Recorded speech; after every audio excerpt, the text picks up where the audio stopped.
அனைவரும் எழுந்து நிற்போம். இறைவா எனக்கு துணையாக வந்தருளும்.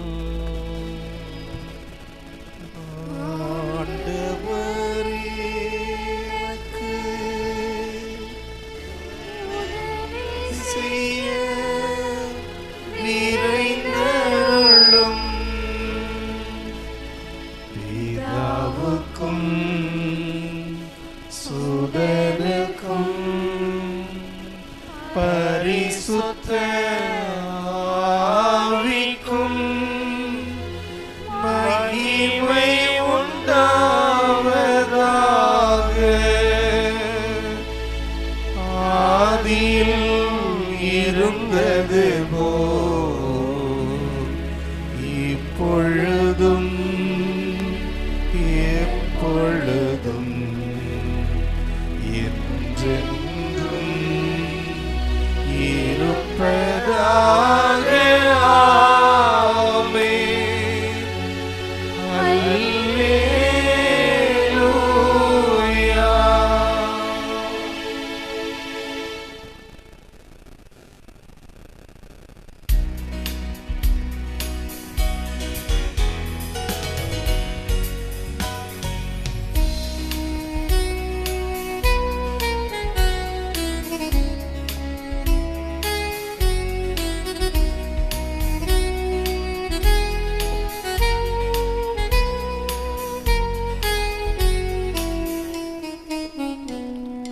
ஆண்டவருக்குகந்த புனிதரிதோ மாந்தர் அனைவரின் புகழ் பெற்றார். ஈடிணையில்லா வந்தனையும் இன்றே பெறவும் தகுதி பெற்றார். புனிதம் தகுமை தாழ்ச்சியுடன் ஒரு கற்பு கணிகளனாய் உடலில் உயிரும் உள்ளவரை உன்னத வாழ்வும் வாழ்ந்தாரே. அவரது புனித வாழ்க்கையினால் 1000 பேர்கள் ஆங்காங்கே அவல நோய்கள் கொண்டவர்கள் அற்புதமாகவே குணம் பெற்றார். ஆகவே நாமும் சபையாக அவரது புகழ்களை பாடுவதால் உற்ற அவரது வேண்டுதலாம் உதவிகள் பெற்று மகிழ்வோமே. விண்ணக அரியணை மேலமர்ந்து விண்ணிடும் ஒளியில் வீற்றிருந்து உலகெல்லாம் ஆண்டு வரும் ஒவ்வொரு இறைவன் வாழியவே.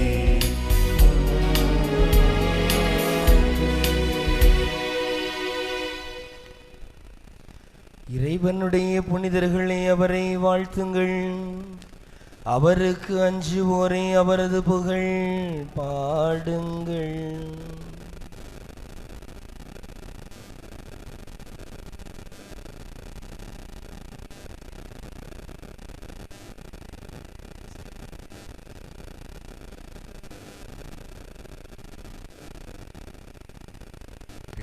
அமர்ந்து திருப்பாடலை நாம் தியானிப்போம். 1 to 8 வரை உள்ள பிள்ளைகள், பெண் பிள்ளைகள் இங்கே முன்னால் வரவும், முன்னால் வந்துருங்க. புதுநன்மை எடுக்கக்கூடிய பிள்ளைகளும் இங்கே முன்னால் வந்து அமருமாறு கேட்டுக்கொள்கிறோம்.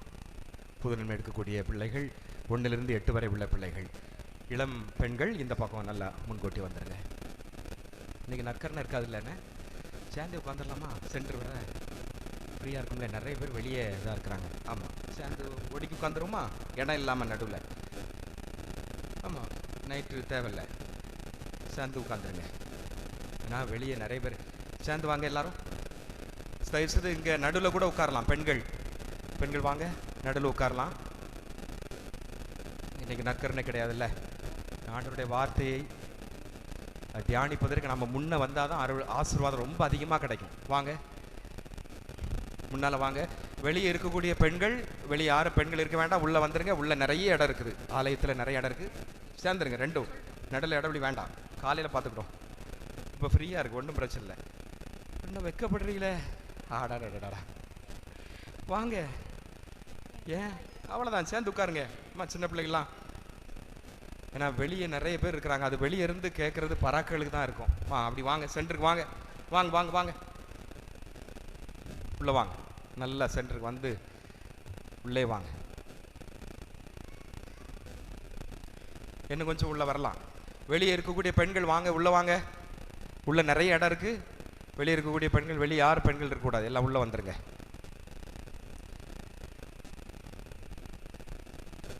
இளம் பிள்ளைகள் ஒருத்தரையும் காணும், எங்கே போயிருக்காங்க?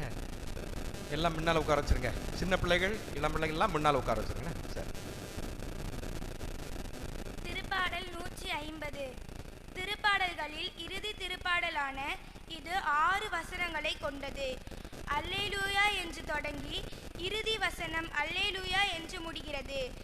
முதல் 2 வசனங்கள் போற்றுதலுக்கும் புகழ்ச்சிக்கும் உரியவர் இறைவன் என்பதையும், அடுத்த 3 வசனங்கள் இறைவனை எவ்வாறு துதிக்க வேண்டும், யாரெல்லாம் இறைவனை போற்ற வேண்டும் என்பதையும் வெளிப்படுத்துகிறது.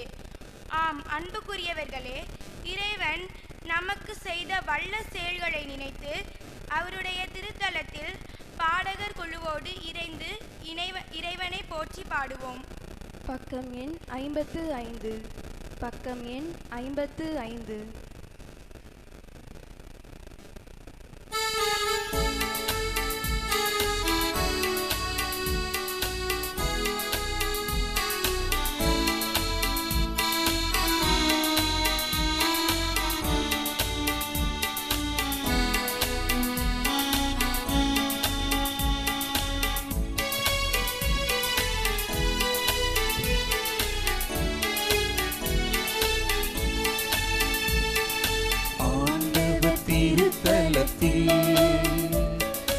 அவரை புகழ்ந்தேத்துங்கள், மாண்புயர் மண்டலத்தில் அவரை புகழ்ந்தேத்துங்கள். அவர் செயல் மாண்பினை நினைத்து அவரை புகழ்ந்தேத்துங்கள், அவரது மாட்சியை நினைத்து அவரை புகழ்ந்தேத்துங்கள்.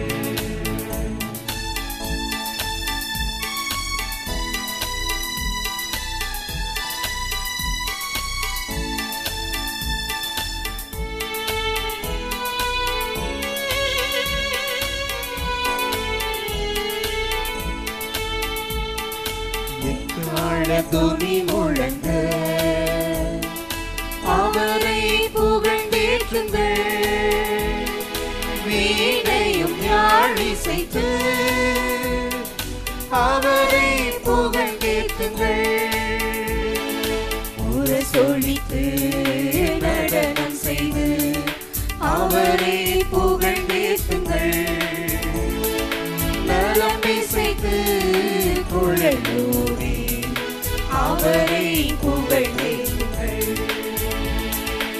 ஆண்டவர் திருத்தலத்தில் அவரை புகழ்ந்தேற்றுங்கள், மாண்புயர் மண்டலத்தில்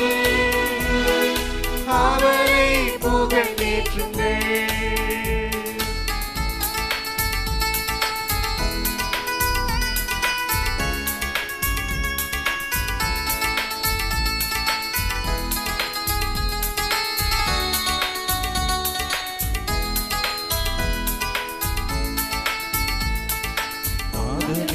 தாளத்துடன்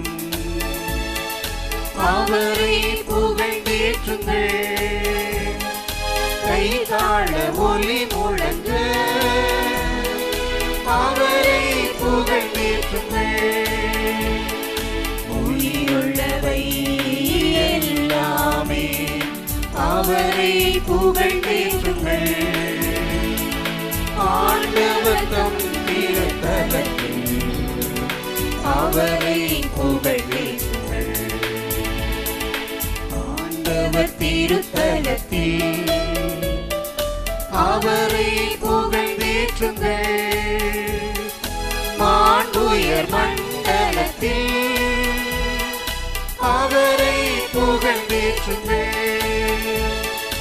அவர் செயல் மாண்பினை நினைத்து அவரை புகழ்ந்தேற்றுங்கள். அவரது மாட்சியை நினைத்து அவரை புகழ்ந்தேற்றுங்கள். அவரது மாட்சியை நினைத்து அவரை புகழ்ந்தேற்றுங்கள்.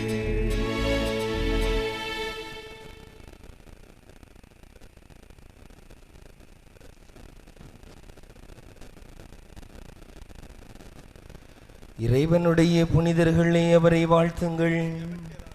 அவருக்கு அஞ்சுவோரே அவரது புகழ் பாடுங்கள்.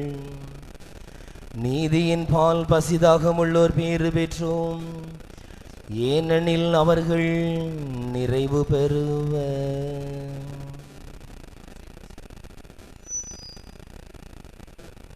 திருப்பாடல் 34. திருப்பாடலின் ஆசிரியர் தன்னுடைய பாதுகாப்புக்காக இறைவனை நோக்கி மன்றாடுவதாக அமைகிறது. இத்திருப்பாடலில் இறைவனின் மீட்பையும் அன்பையும் உணர்ந்த திருப்பாடல் ஆசிரியர் ஆண்டவர் எத்துணை இனியவர் என்று சுவைத்து பாருங்கள் என்று நமக்கு அழைப்பு விடுக்கும். அவரது அழைப்பை ஏற்று ஆண்டவரை போற்றி பாடுவேன். பக்கம் எண் 61. பக்கம் எண் 61.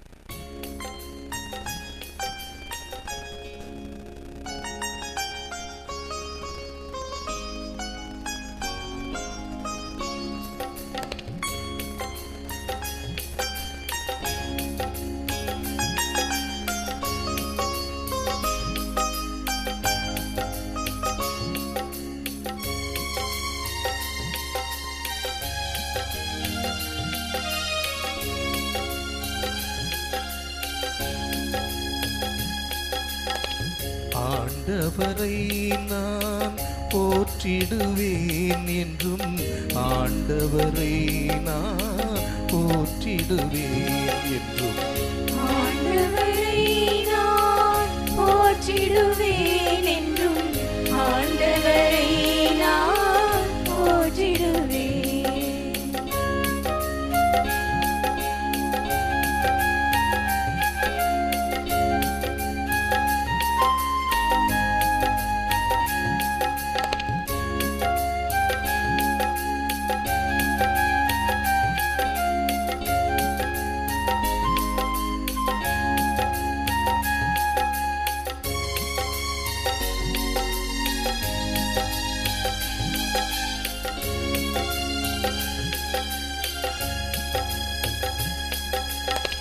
ஆண்டவரை நான் போற்றிடுவேன் என்றும் அவர் புகழை நானும் பாடிடுவேன். ஆண்டவரை நான் போற்றிடுவேன் என்றும் அவர் புகழை நானும் பாடிடுவேன். என் ஆன்மா அவரில் பெருமை கொள்ளும்.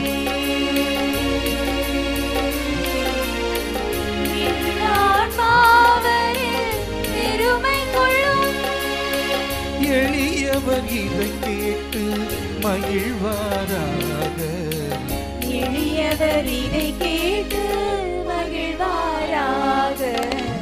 ஆண்டவரை நான் போற்றிடுவேன் என்றும் ஆண்டவரை நான் போற்றிடுவேன்.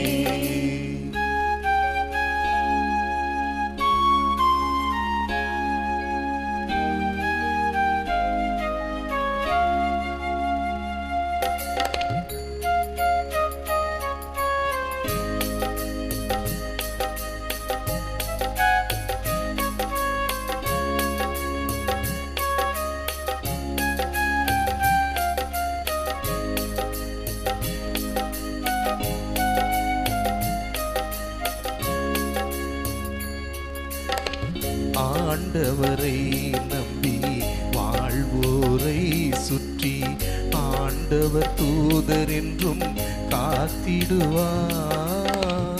ஆண்டவரை நம்பி வாழ்வோரை சுற்றி ஆண்டவர் தூதர் என்றும் காத்திடுவார். ஆண்டவர் எவ்வளவோ இனியவரே,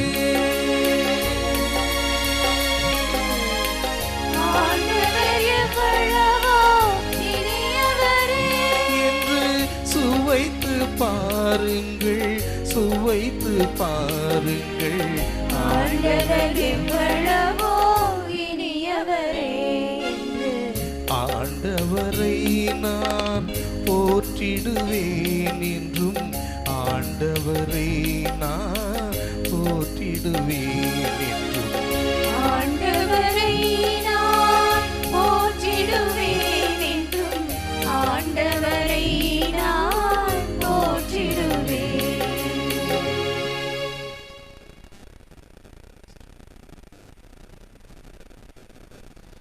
நீதியின் பால் பசிதாகமுள்ளோர் பேறு பெற்றோம், ஏனெனில் அவர்கள் நிறைவு பெறுவர்.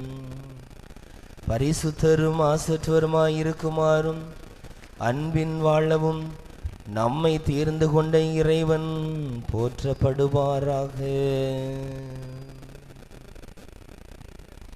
திருப்பாடல் 5. ஒரு பக்தன் இறைவனை தன்னுடைய அரசராக நினைத்து தன்னுடைய விண்ணப்பத்தை வைப்பதாக அமைகிறது இத்திருப்பாடல்.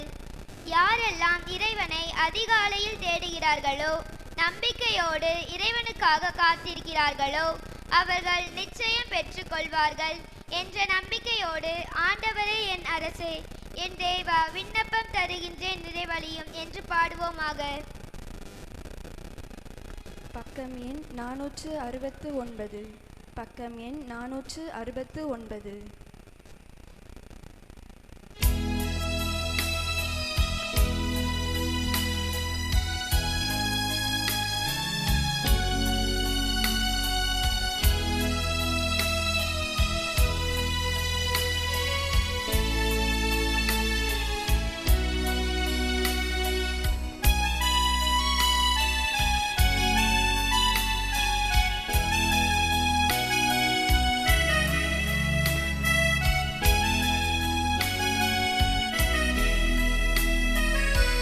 ஆண்டவரே என் அரசே, என் தேவா, விண்ணப்பம் தருகின்றேன் நிறைவழியும். ஆண்டவரே என் அரசே, என் தேவா, விண்ணப்பம் தருகின்றேன் நிறைவழியும்.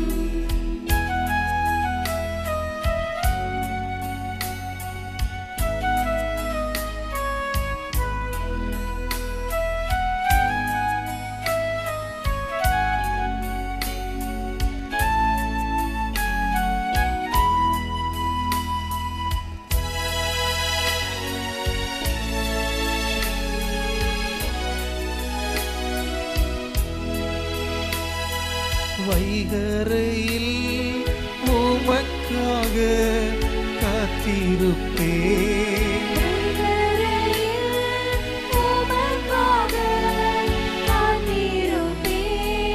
என்னுடைய குரல் சத்தம் கேட்டிடுவீர், என்னுடைய குரல் சத்தம் கேட்டிடுவீர். ஆண்டவரே என் அரசே, என் தேவா, விண்ணப்பம் தருகின்றேன் நிறைவழியும். ஆண்டவரே என் அரசே, என் தேவா, விண்ணப்பம் தருகின்றேன் நிறைவழியும்.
வழியும் ஆண்டவரே என் அரசே என் தேவா விண்ணப்பம் தருகின்றேன் இறைவழியும்.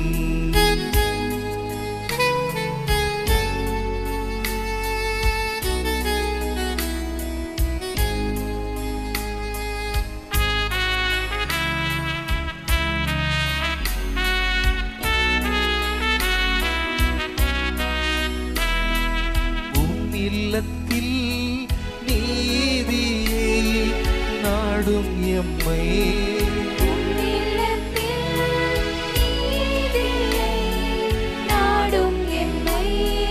அடைக்கலம் அழைத்து என்றும் காத்திடுவே அடைக்கலம் அழைத்து என்றும் காத்திடுவே ஆண்டவரே என் தேவா விண்ணப்பம் தருகின்றேன் இறைவழியும் ஆண்டவரே என் அரசே என் தேவா விண்ணப்பம் தருகின்றேன் இறைவழியும்.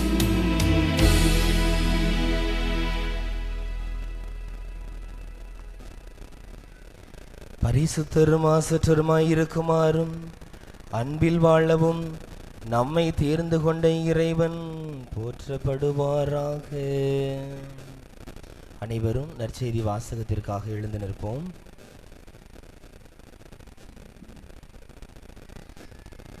வெளியே இருக்கின்ற பெண்கள் உள்ளே வரலாம். உள்ளே வாங்க. உள்ள நடுப்பகுதியிலே நீங்கள் ஆக்கிரமிப்பு செய்யுங்கள். வாங்க, சேர்ந்து வந்துடுங்க. நடுப்பகுதி வாங்கம்மா. பெண்கள் இங்கே வர வந்துடலாம். சின்ன பிள்ளைகளுக்கு வந்துடுங்க. சென்டரை உட்கார். அப்படிதான். இளம் பெண்கள் சென்டருக்கு வந்துருங்க. அப்படின்னா தான் அவங்க வருவாங்க. சென்டருக்கு வந்துருங்க. சும்மா சின்ன பிள்ளைகளுக்கு வந்துருங்க. ஓகே, இப்போ வாங்க. முன்னால் பெண்கள் வாங்க. இந்த ராயப்பபுரம் கோயில் திறப்புலாக பார்த்துருந்தீங்கல்ல, எல்லாரும் எப்படி அழகாக மொத்தமாக இருந்தோம் பார்த்தீங்களா? அப்படி இருங்க, எல்லாம் கலைஞ்சு ஃப்ரீயாக இருங்க. எல்லாம் வெளியே இருக்கக்கூடிய பெண்கள் கொஞ்சம் உள்ளே வரலாம், இடம் இருக்குது. அந்த பின் பகுதியில் பெஞ்சுக்கு நடுவுலையும் உட்காரலாம். பெஞ்சுக்கு நடுவில் உட்காரலாம். வாங்க. வெளியே இருக்கக்கூடிய பெண்கள் எல்லாம் உள்ளே வாங்க. இன்னும் கொஞ்சம் வரலாம், இடம் நிறையா இருக்கு. வாங்க. ரைட், ஃப்ரீயாக உட்காருங்க. நடுப்பகுதியில் ஆக்கிரமிப்பு செய்து உட்கார கொள்ளுமாறு கேட்டுக்கொள்கிறோம். வெளியிருந்து பெண்கள் உள்ளே வாங்க, ஃப்ரீயாக உட்காருங்க.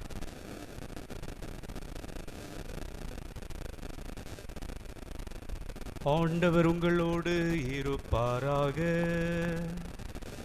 ஆன்மாவோடும் இருப்பாராக. புனித யோவான் எழுதிய நற்செய்தியிலிருந்து வாசகம். ஆண்டவரே மாட்சி உமக்கே. அதிகாரம் 19, இறை வார்த்தைகள் 25 முதல் 27 முடிய.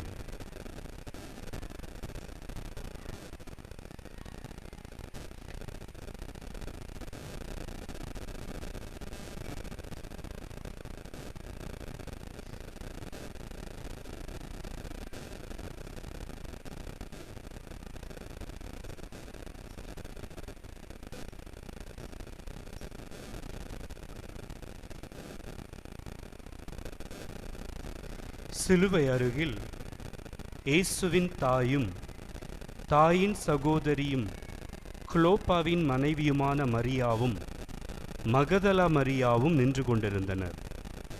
இயேசு தம் தாயையும் அருகில் நின்ற தம் அன்பு சீடரையும் கண்டு தம் தாயிடம், அம்மா, இவரே உம் மகன் என்றார். பின்னர் தம் சீடரிடம், இவரே உம் தாய் என்றார். அந்நேரம் முதல் அச்சீடர் அவரை தம் வீட்டில் ஏற்று ஆதரவு அளித்து வந்தார்.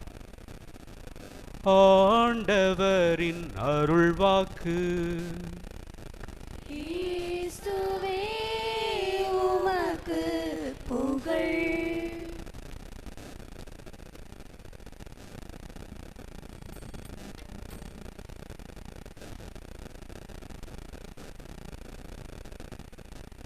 எங்கள் அன்பின் பரிசுத்த ஆவியானவரே, உம்மை வாழ்த்தி தொடுகை செய்கின்றோம், நன்றி செலுத்துகின்றோம். தந்தையிடமிருந்தும் மகனிடமிருந்தும் புறப்படுகிற தூய ஆவியானவர் திருமுழுக்கு அருள் சாதனத்தின் வழியாக எங்களுக்குள் பொழியப்பட்டு முத்திரையாக பொறிக்கப்பட்டவர். எங்களை விட்டு விலகாமல் எங்களுக்கு கற்றுக் கொடுக்கிறவர், நிறை உண்மை நோக்கி வழி நடத்துகிறவர். தூய ஆவியாரே, உமக்கு நாங்கள் நன்றி செலுத்துகிறோம். உங்களுடைய பிரசன்னத்திற்காக நன்றி செலுத்துகிறோம். எங்களுக்கு வேண்டிய ஞானத்தை, ஞான அமுதத்தை, விண்ணக உணவை, பரலோக மன்னாவை எங்களுக்கு வாரி வழங்க வேண்டும் என்று மன்றாடுகிறோம். உங்களுடைய வார்த்தையினால் நாங்கள் ஊட்டம் பெற வேண்டும், அறிவு பெற வேண்டும். எங்கள் மேல் தயவாயிரும், எங்கள் மேல் வந்து கருணை கண்ணை திருப்பி அருளும். நல்ல தூய ஆவியாரே, உமக்கு நன்றி. எங்களுக்கு செவிசாய்த்ததற்காக நன்றி.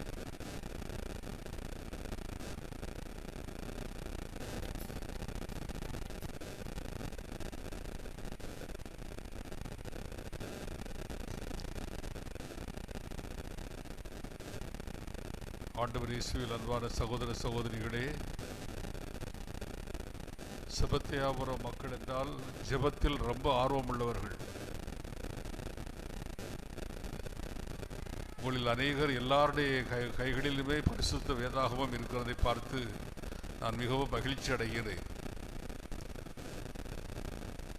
நீங்கள் இறைவார்த்தையில் மிகுந்த தாகமுள்ளவர்கள், கடவுளது காரியத்தில் மிகவும் அர்ப்பணமானவர்கள் என்று நான் கேள்விப்பட்டிருக்கிறேன். உங்களுக்கு தங்கமான தந்தை, எனக்கு தங்க மகன், உங்களது பங்கு தந்தை. உங்களுக்கு தங்கமான தந்தை என்பது சரிதானே? எனக்கு துணை தந்தையாக இருந்திருக்கிறபடினால் ஒரு பங்குல அதனால தங்க மகன் என்று சொல்லுகிறேன்.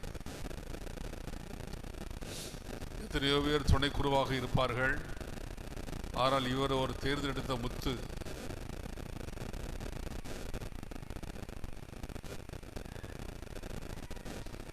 ஏதோ கடமைக்காக நான் சொல்லவில்லை, என் உள்ளத்தின் ஆழத்திலிருந்து சொல்லுகிறேன். இவர் உண்மையிலேயே கடவுளால் தெரிந்து கொள்ளப்பட்டவர், கடவுளுக்கென்று வாழ வேண்டும், அவருக்காக அர்ப்பணமான காரியங்களை செய்ய வேண்டும் என்ற ஒரு தாகம் நிறைந்தவர் என்பதை அந்த ஒரு வருடம் நான் வாழ்க்கையில் பார்த்திருக்கிறேன், காலமெல்லாம் பார்த்து கொண்டிருக்கிறேன். ஆகவே நீங்கள் உண்மையிலேயே பெயர் பெற்றவர்கள். புனித சாமிநாதர் என்றாலே என்ன ஞாபகம் வரும்? சொல்லிட்டீங்க. புனித சாமிநாதர் என்றாலே ஜெபமாலை தான்.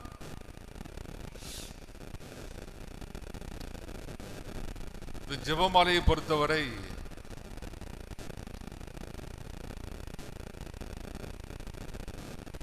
முதல் பகுதியை பற்றி யாருக்கும் ஐயமில்லை. அருள் நிறைந்த மரியே வாழ்க என்பது சரியா, அருள் மிக பெற்றவரே வாழ்க என்பது சரியா?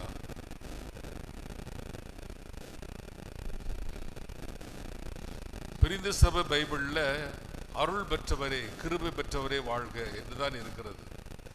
கிருபை பெற்றவரே என்று இருக்கிறது.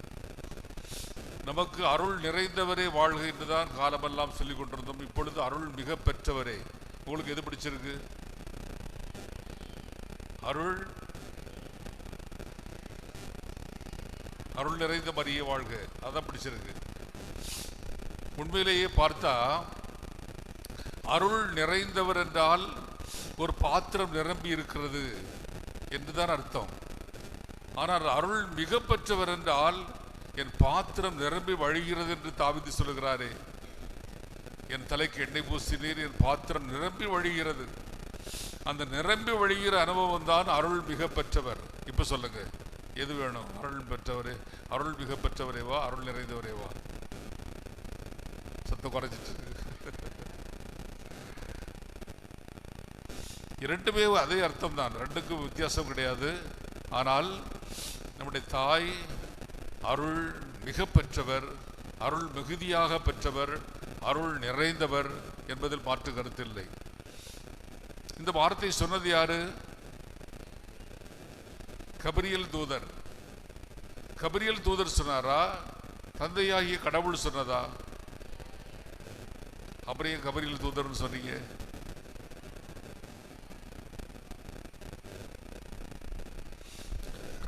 தந்தையாகிய கடவுள் தான் இதை சொன்னார் என்பதற்கு என்ன ஆதாரம்?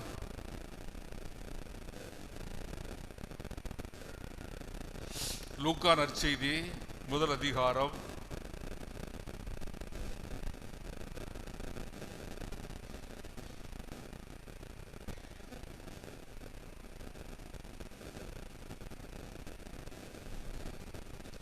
20ஆம் வசனம்.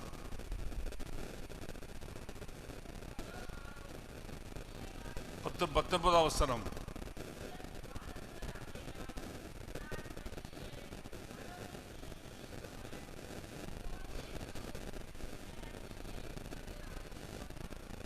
அப்போ அந்த நற்செய்தி அறிவிக்கவும் அனுப்பப்பட்டேன்னு சொல்லி கபிரியல் தூதர் சக்கரியாவிடம் சொல்லுகிறார் என்றால், சக்கரியாவிடம் பேசிய வார்த்தைகள் யாருடைய வார்த்தைகள்? பிதாவாகிய கடவுளுடைய வார்த்தைகள். வானதூதர் சொந்தமாக எதையும் பேசுவதில்லை. பிதாவாகிய கடவுள் என்ன சொல்லி அனுப்புகிறாரோ அதைத்தான் இங்கே வந்து சொல்லுகிறதாக ஆதாரம் இருக்கிறது. தந்தை எனக்கு சொல்லி அனுப்பியதையே உமக்கு சொல்கிறேன். அப்படியானால் அருள் நிறைந்த மரியே வாழ்க, ஆண்டவர் உம்முடனே என்ற வார்த்தை யாருடைய வார்த்தை? பிதாவுடைய வார்த்தை, தந்தையுடைய வார்த்தை. அதில் மாற்று கருத்தே இல்லை. கபிரியல் தூதர் வார்த்தைன்னு சொல்லக்கூடாது. கபிரியல் தூதர் கடவுளுடைய வாயாக இருந்து, இறைவாக்கினராக இருந்து கடவுள் சொன்னதை சொல்லுகிறார், அவ்வளவுதான். இப்போ அடுத்த கேள்வி, நான் கடவுளோடு இருக்கிறேன் என்பதற்கும் கடவுள் என்னோடு இருக்கிறார் என்பதற்கும் வித்தியாசம் இருக்கிறதா?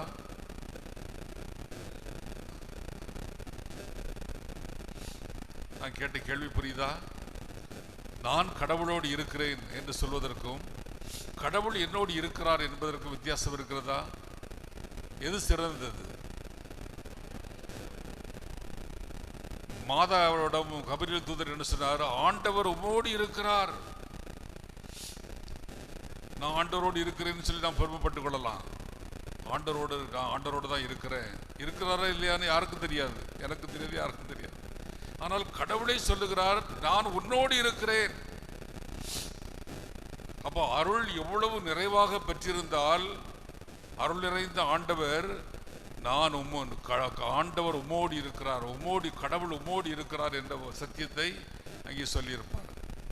அப்போ அருள் நிறைந்தவர் அன்னை மரியா, ஆண்டவர் உம்முடனே, கடவுள் எப்போதும் ஆண்டவரோடு, கடவுள் எப்பொழுதும் அன்னை மரியாவோடு அவர் இருந்தார் என்பதை வெளிப்படுத்துகிறது. அடுத்தது என்னது? அடுத்தது என்ன வார்த்தை? பெண்களுக்குள் ஆசி பெற்றவர் நீரே, உம்முடைய திருவயிற்றுங்கனியாய் இயேசுவும் ஆசி பெற்றதே. தூய மரியே, இறைவனுடைய தாயே. இவ்வளவு வார்த்தைகளை சொன்னது யாரு?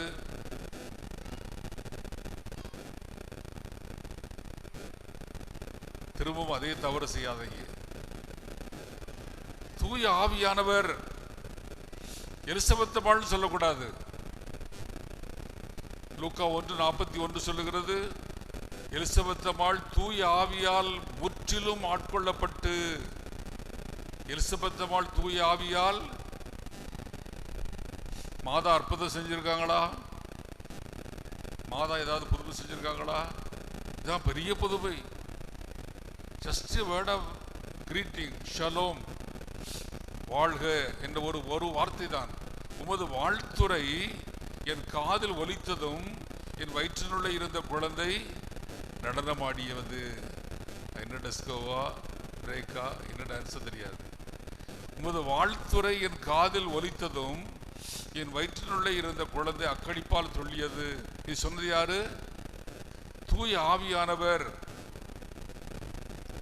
அப்போ எலிசபெத் அம்மாள் வழியாக, எலிசபெத் அம்மாள் தூய ஆவியால் முற்றிலும் ஆட்கொள்ளப்பட்டார், குழந்தையும் முற்றிலும் ஆட்கொள்ளப்பட்டது. இவர்கள் தூய ஆவியால் ஆட்கொள்ளப்பட்டபடியினால் எலிசபெத் அம்மாள் வழியாக பரிசுத்த ஆவியானவர் சொல்லுகிறார், உமது வாழ்த்துறை என் காதில் ஒலித்ததும் என் வயிற்றில் உள்ள குழந்தை அக்கடிப்பால் சொல்லியதுன்னு சொல்றாங்க. அப்புறம் என்ன சொல்றாங்க? என் ஆண்டவருடைய தாய் என்னிடம் வர நான் வாய்ப்பு பெற்றது எப்படி பாருங்க. ஒவ்வொரு வார்த்தையுமே மணிமணியான வார்த்தைகள்.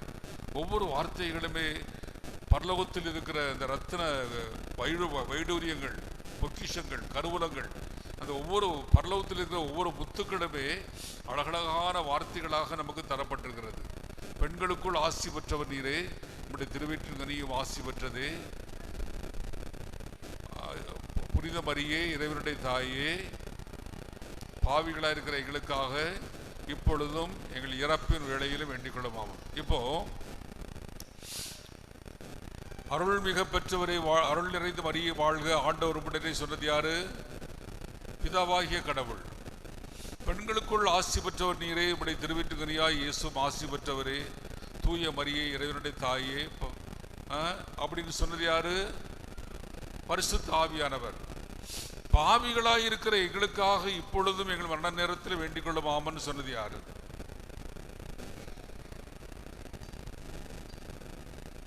இந்த ஜெபத்தை நம்ம திரும்ப திரும்ப சொல்லிக் கொண்டிருக்கிறோம். இது யார் சொன்ன ஜெபம்? தெரியணுமா இல்லையா? யார் சொல்லியிருக்கலாம்? பாவிகளாய் இருக்கிற எங்களுக்காக இப்பொழுதும் எங்கள் மரண நேரத்தில் வேண்டிக் கொள்ளுமாமன் அப்படி சொன்ன ஜெபத்தை சொன்னது யாரு? ஆவியானவர். பரிசுத்த ஆவியானவர் எப்பொழுது சொன்னார்?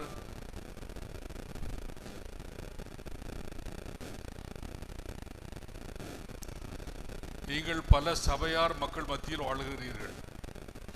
அவர்களுக்கு எப்பொழுதுமே பைபிளில் இருக்கிறதான்னு கேட்பாங்க. பைபிள் எங்க இருக்கு? பைபிள் ஆதாரம் காட்டணும், காட்டினாதான் நம்புவாங்க. யாருக்கு பைபிள் அதிகமாக தெரிய வேண்டும்? பிரிந்த சபையாருக்கா, நமக்கா? நமக்கு ஏன் அதிகமாக தெரிஞ்சிருக்கணும்? ஏன்னா அவங்களுக்கு 7 புஸ்தகங்கள் இல்லை. அழகான 7 புஸ்தகங்கள், சீராக் ஞானம், சாலமோன் ஞானம் என்று 7 புஸ்தகங்கள் அவங்களுக்கு இல்லை. அப்படியானால் நமக்குத்தான் கூடுதல் பைபிள் ஞானம் இருக்க வேண்டும். ஆனால் அவர்கள் எதற்கு, எந்த ஒரு கேள்விக்கும் பைபிளில் எங்க ஆதாரம் இருக்குன்னு கேட்பாங்க. இப்போ பாவிகளாக இருக்கிற எங்களுக்காக இப்பொழுது எங்கள் மரண நேரத்தில் வேண்டிக் கொள்ளுமாமன்னு சொல்லி ஜெபம் பண்றீங்க. இந்த ஜெபத்தை யார் சொன்னதுன்னு கேட்டால் என்ன சொல்லுவீங்க? யாரு சொல்லுங்க?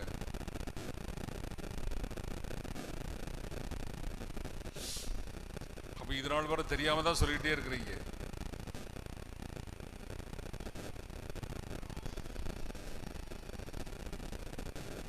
யாரும் கெஸ் பண்ண முடியலையா?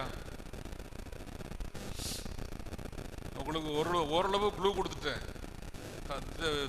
அருள் நிறைந்த மரியே வாழ்க, ஆண்டவர் உடனே தந்தையாகிய கடவுள். பெண்களுக்குள் ஆசீர் பெற்றவர் நீரே, உடைய திருவயிற்றின் கனியாய் இயேசுவும் ஆசி பெற்றவரே. புனித மரியே, இறைவனுடைய தாயே, பரிசுத்த ஆவியானவருடைய ஜெபம். பாவிகளாக இருக்கிற எங்களுக்காக இப்பொழுதும் எங்கள் மரண நேரத்தில் வேண்டிக் கொள்ளுமாமன். யாருடைய ஜெபம்? யாருடையது? யாருடைய ஜெபம்? சத்தமா சொல்லுங்களேன்.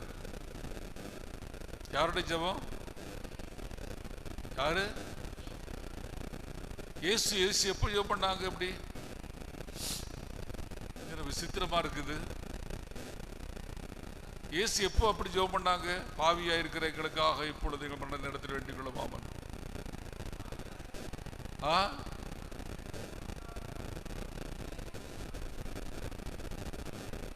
நிறைய பேர் அந்நிய பாஷை பேச ஆரம்பிச்சிட்டீங்க.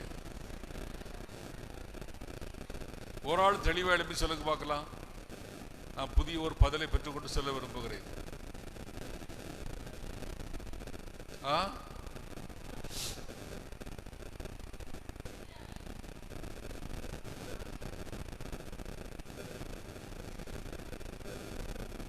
தெரியுமா தெரியாதா? சொல்லுங்க. யாரு?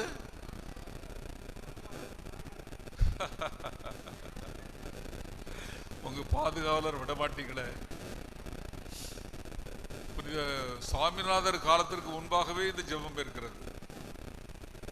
அப்படியானால் யார் சொன்ன ஜெபம்? தொடக்க கால திருச்சபையிலே இது ஜெபம் இருக்கிறது.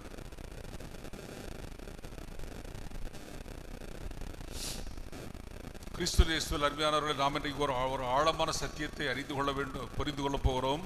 இந்த சத்தியத்தை தான் நீங்கள் பல பேருக்கு எடுத்து சொல்ல வேண்டும். நீங்கள் இதை சொல்லுகிற விதத்தில் பிரிந்து சபைக்காரங்க ஜெபமாலையை கையில் தூக்க ஆரம்பிச்சிடணும். ஓ, இவ்வளோ ரகசியம் இருக்கா, இவ்வளோ மகிமை இருக்கான்னு சொல்லி கண்டுபிடிச்சிடணும். புனித மார்க்கு நற்செய்தி 6வது பிரிவு 1லிருந்து 6 வரையான அவசரங்களில் பார்க்கிறோம். இயேசு தன்னுடைய சொந்த ஊராகிய நாசரேத்திற்கு வந்தார். அங்கே அவரை ஏற்றுக்கொள்ளாதபடியினால் அவரால் வல்ல செயல்கள் செய்ய முடியவில்லை. அந்த மக்கள் இயேசுவை ஆண்டவராக ஏற்றுக்கொள்ளாதபடியினால், அவர் நம்பிக்கை வைக்காதபடியினால் ஆண்டவரால் அற்புதங்கள் எதுவும் செய்ய முடியவில்லை. முடியவில்லை என்று இருக்கு. இயேசுவால முடியாத காரியம் இருக்கா? ஆனா முடியல. அவரால் கூடாத காரியம் ஒன்றுமே இல்லை. அவரால் எல்லாம் முடியும். ஆனால் அவரால் முடியாத காரியம் ஒன்று உண்டு. எப்பொழுது நாம் நம்பிக்கை வைக்கவில்லை என்றால், நாம் அவர் மீது பற்றுதல் வைக்கவில்லை என்றால் அவரால் ஒன்றும் செய்ய முடியாது. புனித அகஸ்தினார் சொல்வாரு, the God who created me without me cannot redeem me without me. அதாவது என்னை அல்லாமல் என்னை உருவாக்கிய கடவுள் என்னை அல்லாமல் என்னை மீட்க முடியாது. அதாவது என்னை இல்லாமல் என்னை உருவாக்கிய கடவுள் என்னுடைய நம்பிக்கை இல்லாமல் எனக்கு அற்புதம் எதுவும் செய்ய முடியாது என்று அர்த்தம். இதற்கு சில உதாரணங்களை உங்களுக்கு சொல்ல விரும்புகிறேன். லூக்கா நற்செய்தி 10வது பிரிவு 2ஆம் வசனம் பாருங்கள், படிங்கள். லூக்கா 10:2.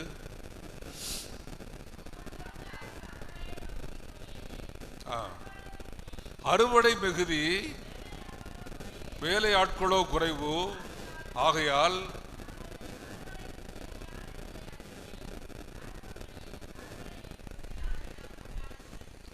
மைக்குச்சி பேசுற மாதிரி இருந்தது.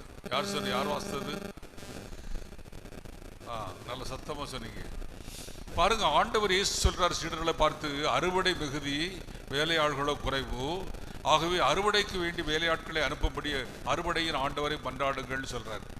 இப்போ அறுவடை மிகுதி, வேலையாட்களோ குறைவு அப்படிங்கிற கவலை யாருக்குரிய கவலை? கடவுளுக்குரிய கவலை, அப்படித்தானே? அப்படியானால் அவர் மன்றாடுகள் யாரை பார்த்து சொல்றாரோ அவங்களையே அனுப்பியிருக்க வேண்டியதானே. மோசேவா, எலியாவா, எரேமியாவா என்று சொல்லி பல பேரை அழைத்து அந்த அறுவடை பணிக்காக அனுப்ப வேண்டியதானே. ஏன் மன்றாட சொல்லுகிறார்? ஏன் மன்றாட சொல்லுகிறார் என்றால், நாம் மன்றாடினால்தான் ஆண்டவரால் செயல்பட முடியும். நன்றா தெரிந்து கொள்கிறோம். சொல்லுங்க, நான் மன்றாடினால்தான் ஆண்டவரால் அற்புதம் செய்ய முடியும். நான் நம்பிக்கை வைத்தால்தான் ஆண்டவரிடமிருந்து ஏதாவது நான் பெற முடியும். கிறிஸ்துவில் அருமையானவர்களே, பழைய ஏற்பாட்டில் ஆண்டவராகிய கடவுள் ஆபிரகாம் வீட்டுக்கு 3 பேர் வர்றாங்க. விருந்து உட்கொண்ட பிறகு 2 பேர் சோதோம் குமரா பட்டணத்துக்கு போயிடுறாங்க, லோத்துடைய வீட்டுக்கு போயிடுறாங்க. அப்பொழுது ஒருவர் தூதர் 18வது பிரிவு, தொடக்க நூல் 18வது பிரிவில் பார்க்கிறோம், நான் செய்ய போகிறதை என் ஊழியன் ஆபிரகாமுக்கு மறைப்பேனோ, நான் செய்ய போகிறதை என் ஊழியன் ஆபிரகாமுக்கு மறைப்பேனோ அப்படின்னு சொல்லிட்டு, நான் அப்படி சோதோம் குமரா பட்டணத்தை அழிக்க போகிறேன் அப்படின்னு சொல்றாரு. உடனே அந்த ஜெபம் உங்களுக்கு தெரியும். ஆண்டவரே, சோதோம் குமரா பட்டணத்தை அழிக்க போறீங்களா? ரொம்ப வருத்தமா இருக்கு. அங்கே என்னுடைய அண்ணன் பையன் லோத்து குடும்பமெல்லாம் இருக்கு. அதனால ஒரு 50 பேர் இருந்தால் அழிப்பீரோ என்று வரிசையாக ஆரம்பிக்கிறார். ஏன்னா ஆபிரகாமுக்கு என்ன நம்பிக்கை? லோத்து சோதோம் குமரா பட்டணத்துக்கு போய் ஆண்டவருடைய நற்செய்தியை அறிவித்து ஒரு 50 பேரையாவது ஆண்டவருக்குள் வழிநடத்தி இருப்பார் என்பது ஆபிரகாமுடைய நம்பிக்கை. அதனால தான் சொல்றாரு, ஆண்டவரே ஒரு 50 பேர் இருந்தால் அழிப்பீரோ? உடனே ஆண்டவர் சொல்றாரு, அழிக்க மாட்டேன். ஆண்டவரே, ஒரு புறம் மனுஷருக்கு ஆண்டவரே 45 பேர் இருந்தால் அழிக்க மாட்டேன். ஆண்டவரே, இன்னும் ஒரு புறம் 40 பேர் இருந்தால் அழிக்க மாட்டேன். 30 பேர் இருந்தால் அழிக்க மாட்டேன். 20 பேர் இருந்தால் அழிக்க மாட்டேன். 10 பேர் இருந்தால் அழிக்க மாட்டேன். இதுக்கு மேல ஆபிரகாமுக்கு கேள்வி கேட்க மனசே இல்லை. ஆண்டவரும் போய்விட்டார். சோதோம் கொமோரா பட்டணம் அழிக்கப்பட்டு விட்டது. மறுநாள் காலை 19வது பிரிவு 29வது வசனம் படிங்க. தொடக்க நூல் 19:29.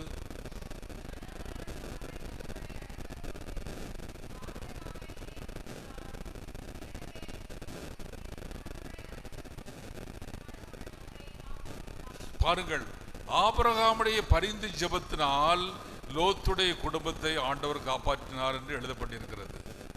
ஆபிரகாம் அந்த சிறு ஜெபம் கூட சொல்லாமல் இருந்திருப்பார் என்றால் லோத்துடைய குடும்பம் அழிக்கப்பட்டிருக்கும். இதுதான் வேதத்தினுடைய சத்தியம்.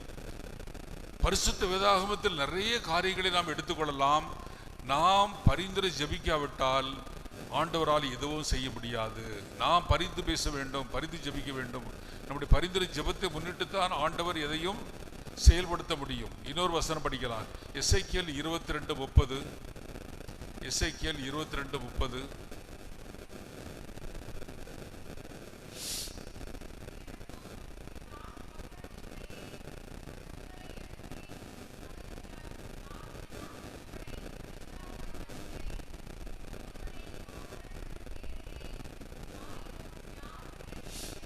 ஆண்டவர் மனவேதனையோடு சொல்ற ஒரு வார்த்தையை பாருங்க. இந்த நகர் பாவத்தால் நிறைந்திருக்கிறது. இந்த நகரத்தை நான் அழிக்க வேண்டும், ஆனால் என்னுடைய இரக்கம் என்னை தடுக்கிறது. நீதியின்படி தண்டிக்க வேண்டும், ஆனால் இரக்க மிகுதியினால் ஐயோ என்ன செய்வேன் என்று கலங்குகிற ஆண்டவர் சொல்றாரு, நான் இந்த நாட்டு மக்களை அழிக்காதவாறு எனக்கும் இந்த நாட்டு மக்களுக்கும் இடையே சோர் போல நின்று இந்த நாட்டை அழிக்காதபடி மன்றாடுகிறவன் ஒருவனை தேடினேன், ஒருவன் கூட இல்லையே அப்படின்னு சொல்லி பதறார். பரிந்து ஜெபிக்கிற ஜெபத்திற்கு எவ்வளவு வல்லமை இருக்கிறது பார்த்தீர்களா? நம்முடைய புனித குழந்தை தெரசம்மாளுடைய ஜெபமெல்லாம் என்ன ஜெபம்? பரிந்து ஜெபம் தான். சீனா நாடு மனம் திரும்ப வேண்டும், ரஷ்யா நாடு மனம் திரும்ப வேண்டும். இப்படி ஒரு குற்றவாளி சிறையிலே மரண தண்டனைக்காக காத்திருப்பதாக கேள்விப்படுகிறேன். அவர் மனம் திரும்ப வேண்டும் என்பது பரிந்து ஜெபம். பரிந்து ஜெபம், அந்த பரிந்து ஜெபத்தினுடைய வல்லமை அறிந்திருந்தபடினால் புனித குழந்தை தெரசம்மாள் வேத போதக நாடுகளுடைய பாதுகாவலியாக திருச்சபை அறிவித்திருக்கிறது. புனித சவேரியார் காடு மேடு கடல் எல்லாம் கடந்து எவ்வளோ கஷ்டப்பட்டு அறிவித்து அவருக்கு பட்டம் கொடுத்தாங்க, வேத போதக நாடுகளுடைய பாதுகாவலர். ஆனால் 4 சுவர்களுக்குள் தான் இருந்தார் புனித குழந்தை தெரசம்மாள். 4 சுவர்களுக்குள் இருந்து பரிந்து ஜெபம் பண்ணாங்க. எளிய வாழ்க்கை, பரிந்து ஜெபம். ஆனால் திருச்சபை என்ன பட்டம் கொடுத்தது? வேத போதக நாடுகளுடைய பாதுகாவலி.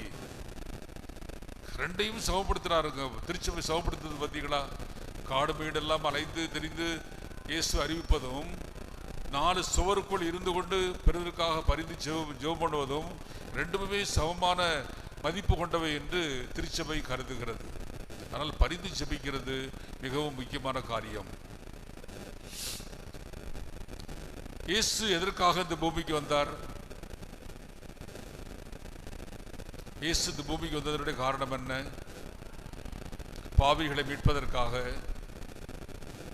வரிசை சொல்ல நிறைய சொல்லலாமே. இழந்து போறதை தேடி மீட்பதற்காக. லூக்கா 19:10. அழகையின் செயல்களை தொலைப்பதற்காக 1 யோவான் 3:8. சரி, இப்படி நிறைய நாம் சொல்லிக்கொண்டே போகலாம். முக்கியமாக 3 காரியங்களுக்காக இயேசு இந்த பூமிக்கு வந்தார் என்பதை நாம் தெரிந்து கொள்ள வேண்டும். ஒன்று, பாவம் அறியாத இயேசு நமக்காக பாவமாக வேண்டியிருந்தது. 2 கொரிந்தியர் 5:21 படிங்கள். 2 கொரிந்தியர் 5:21.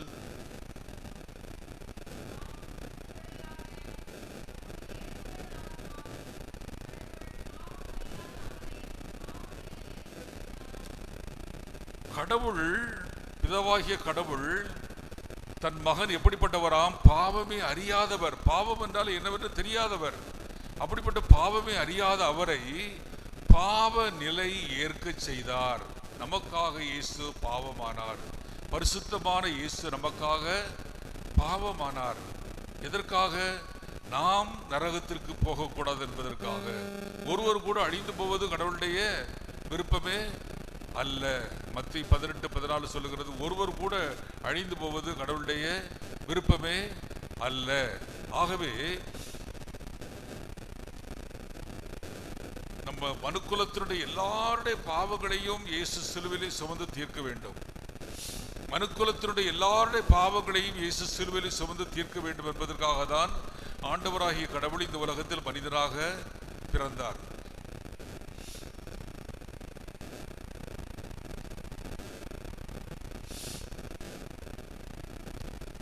அப்போ இயேசு சிலுவையில் தொங்குகிற பொழுது சில வித்தியாசமான காரியங்கள் எல்லாம் நடந்திருக்கிறது.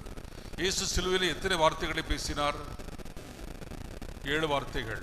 நீங்க அடிக்கடி கேட்டிருக்கலாம். பிரிந்து சபை இருந்து காலங்களில் 7 வசனங்கள் என்று அடிக்கடி பிரசங்கம் வைப்பாங்க. முதல் வார்த்தை என்னது?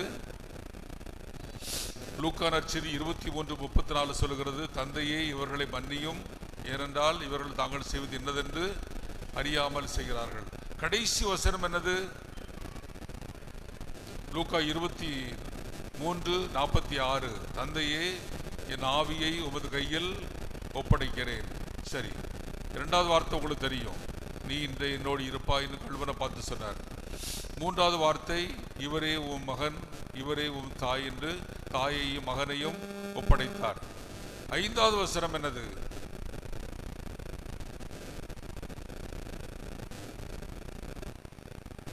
மத்தேயு நற்செய்தி 27வது பிரிவு 45வது வசனத்தில், நண்பகல் நேரத்தில் நாடெங்கும் இருள் உண்டாயிற்று. அந்த நேரத்தில் அவர், என் கடவுளே என் கடவுளே ஏன் என்னை கைவிட்டீர் என்று கதறினார் என்று எழுதப்பட்டிருக்கிறது. இயேசு இந்த உலகத்தில் வாழ்ந்த பொழுது தன்னுடைய தகப்பனை அப்பாவை எப்படி கூப்பிட்டார்?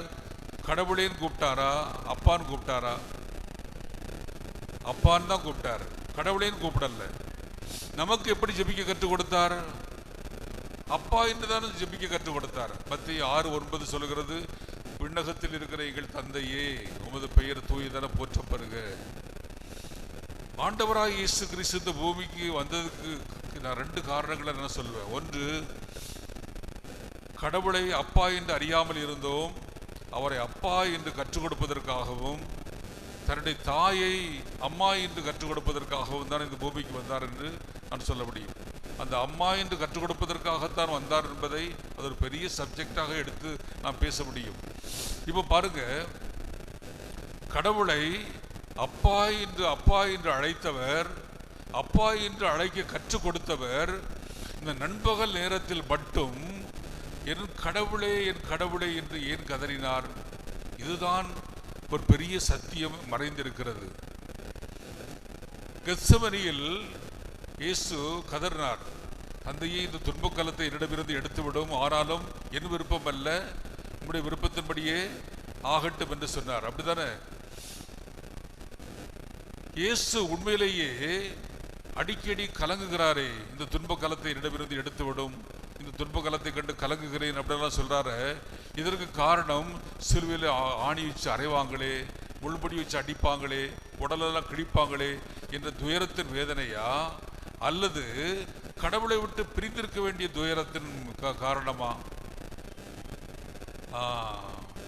ஏனென்றால் எசையா 59:1-2 சொல்லுகிறது, இதோ உங்களை மீட்க முடியாத அளவுக்கு என் கரங்கள் குறுகி போகவில்லை, உங்கள் கூக்குரலை கேட்க முடியாத அளவுக்கு என் செவிகள் மந்தமாகவில்லை, உங்கள் பாவங்களே உங்களிடமிருந்து என்னை பிரிக்கிறது, உங்களது அக்கிரமங்களே உங்களிடமிருந்து என் முகத்தை மறைக்கிறது என்று கடவுள் தெளிவாய் சொல்லியிருக்கிறார். அப்படியானால் யோவான் 9:31 சொல்வது போல, கடவுள் பாவிகளுக்கு செவிசாய்ப்பதில்லை. பாவத்தோடு இருக்கிற ஒரு மனிதனுடைய ஜெபத்திற்கு ஆண்டவர் செவிசாய்ப்பது இல்லை. இப்பொழுது பாருங்கள், உலகத்தினுடைய எல்லாருடைய பாவங்களும் ஆதாம் துவங்கி இயேசு கிறிஸ்து திரும்ப வரப்போகிற நாள் வரை உள்ள அத்தனை மனுக்குலத்தினுடைய அத்தனை பேருடைய பாவங்களும் இயேசு என்ற ஒரு மனிதன் மேல் சுமத்தப்படுகிறது. அப்படியானால் பிதா முகத்தை மறைத்து கொள்ளாமல் இருப்பாரோ, தன்னுடைய கையை எடுக்காமல் இருப்பாரோ? அதனால தான் இயேசு கதறினார், என் கடவுளே என் கடவுளே ஏன் என்னை கைவிட்டீர்? கைவிடப்பட்டார்.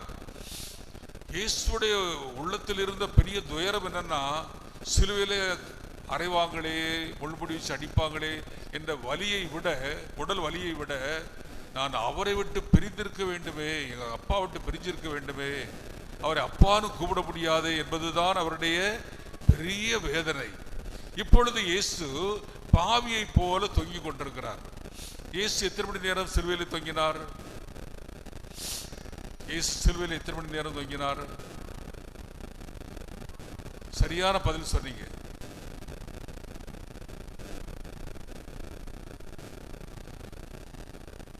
மார்க்கு 15:23 படி அவர் சிலுவையில் அறையப்படும் பொழுது காலை 9 மணி.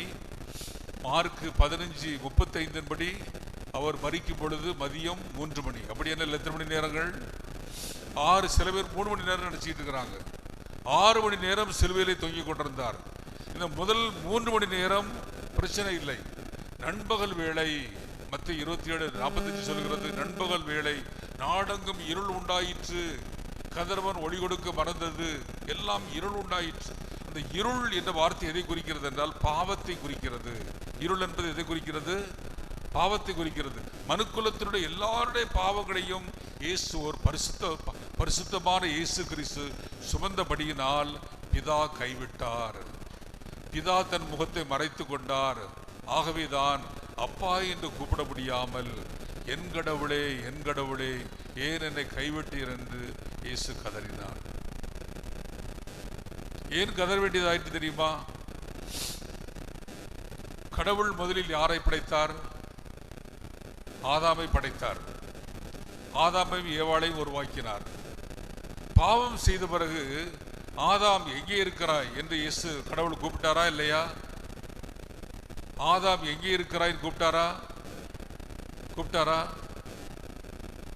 நல்ல யோசிச்சு சொல்லுங்க. ஆதாம் எங்கே இருக்கிறாய் கூப்பிட்டாரா? தொடக்குறோல் 3:9 ஆதாம் எங்கே இருக்கிறாய்ன்னு கூப்பிடல, எங்கே இருக்கிறாய்ன்னு தான் கூப்பிட்டாரு. பேரை கூட கூப்பிடல. கடவுளுக்கு அவ்வளவு வருத்தம், அவ்வளவு கோபம். ஏன்னா என்னுடைய அழகான மகன், என்னுடைய அன்பான மகன் என்னுடைய சாயல்ல படைத்து, என்னுடைய சாயல்ல உருவாக்கி, என்னுடைய உருவை கொடுத்து, என்னுடைய ஆவியை கொடுத்து, என்னுடைய உயிர் மூச்சை கொடுத்து, இந்த உலகத்தை எல்லாம் ஆண்டு கொள்ளப்படியான அதிகாரத்தை கொடுத்த இந்த மகன் என்னை கைவிட்டு விட்டானே, என்னை கைவிட்டு விட்டானே என்ற அந்த பரிகாரத்தை இப்பொழுது 2ஆம் ஆதாமாகிய இயேசு கிறிஸ்து சிலுவையிலே பரிகாரத்தை நிறைவேற்றுகிறார். நாங்கள் சொல்றது உங்களுக்கு புரியுதா? உங்களுக்கு கொஞ்சம் ஆழமான சத்தியம். ஆனால் நீங்கள் இது கிரகித்துக் கொள்ள வேண்டும். ஆதாம் எங்கே இருக்கிறான்னு கேட்கல, எங்கே இருக்கிறான்னு கேட்டார்ல, அவர் ஒளிந்து கொண்டான். கடவுளை பார்க்க முடியாமல் ஒளிந்து கொண்டான். அந்த பரிகாரத்தை 2ஆம் சுத ஆதாமாகிய இயேசு கிறிஸ்து கைவிடப்பட்டவராக, என் கடவுளே, என் கடவுளே, ஏன் என்னை கைவிட்டீர் என்று அவர் கதறினார். ஆக இப்படிப்பட்ட நேரத்தில் இயேசு முழு பாவியாக தொங்கிக் கொண்டிருக்கிறார். நல்லா கவனிங்க. இயேசு முழு பாவியாக தொங்கிக் கொண்டிருக்கிறார். இப்படி முழு பாவியாக தொங்கிக் கொண்டிருக்கிற இந்த இயேசுவுக்காக யார் பரிந்து ஜெபிக்க முடியும்? யார் பரிந்து ஜெபிக்க முடியும்? இயேசுவை போல பரிசுத்தமான மரியன்னை அல்லாமல் வேறு யார் ஜெபிக்க முடியும்? ஒரு குற்றவாளி, ஒருவேளை அவர் குற்றம் செய்தவனாக கூட இருக்கலாம். குற்றம் செய்த குற்றவாளி சிலுவையில் அறையப்பட்டிருக்கிறான் என்று வைத்துக் கொள்ளுங்கள். அந்த தாயால் பொறுத்து கொள்ள முடியுமா?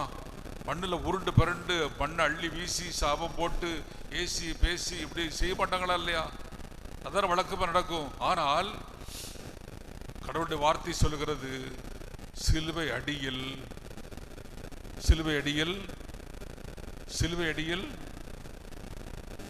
உட்கார்ந்து கொண்டிருந்தார், நின்று கொண்டிருந்தார். அது ரொம்ப முக்கியமான வார்த்தை. சிலுவை அடியில் எப்படிப்பா நிற்க முடிச்சது மாதாவால? 6 மணி நேரம் சிலுவை அடியிலே நின்று கொண்டிருந்தார் என்று எழுதப்பட்டிருக்கிறது. எப்படி நின்று கொண்டிருக்க முடிந்தது? மரியாள் ஒரு வீரப்பெண், சிங்கப்பெண். திருப்பாடல் 112 7ஆம் வசனம் படியுங்கள். திருப்பாடல் 112 7ஆம் வசனம்.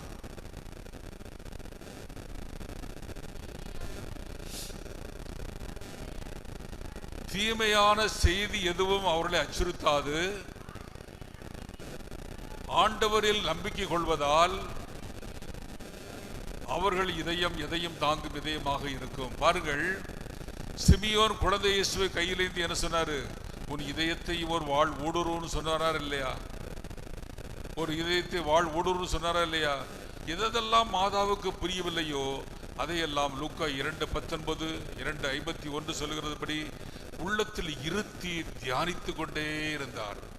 தேவ வசனத்தை உள்ளத்தில் இருத்தி தியானித்து கொண்டே இருந்தபடியினால் அந்த இருதயமானது உரமேறிய இருதயமாக மாறி இது கடினம் எதையும் தாங்கக்கூடிய சக்தியுள்ள ஞானமுள்ள வல்லமையுள்ள இதயமாக மாறியது. ஆகவேதான் மாதா சிலுவை அடியிலே என்ன நின்று கொண்டிருந்தார்? தன்னுடைய மகனுக்காக மன்றாடி கொண்டிருந்தார். ஹல்லேலூயா, இயேசுவுக்கே புகழ். மரியே வாழ்க. நம்முடைய அன்னை மரியாள் சிலுவை அடியிலே நின்று கொண்டிருந்தார் என்றால் இயேசுடைய பார்வை அன்னையின் மேல் எப்படி இருந்திருக்கும்? அம்மா, பாவியாயிருக்கிற எனக்காக மன்றாடுங்கம்மா. நான் இப்பொழுது மனுக்குலத்தின் பாவத்தை எல்லாம் சுமந்து இருக்கிறேன். மனுக்குலத்தின் பாவத்தை எல்லாம் சுமந்து இருக்கிறேன். நான் இப்பொழுது விடுதலை பெற வேண்டும், எனக்காக மன்றாடுகள் என்று சொல்லி நிச்சயமாக இயேசு ஜெபம் பண்ணியிருப்பாரா இல்லையா? இதை எந்த ஒரு சபைக்காரர்களோ எந்த ஒரு இறையியல் வல்லுநரோ நான் இதுவரை சொல்லியிருக்கிறது சத்தியத்தை யாராவது மறுக்க முடியுமா? ஆக மரியன்னையினுடைய வல்லமையான ஜெபம், மரியன்னை ஒரு சாதாரண பெண் அல்ல, மிஸ்ட்ரி, ஒரு மறை பொருள், ஒரு மறை உண்மை. அம்மாதாவுடைய வல்லமையான ஜெபம் இயேசுவுக்கு திரும்பவும் அந்த மகிமையை திரும்ப பெற வைத்தது. ஆகவேதான் கடைசியில் என்ன சொன்னார்?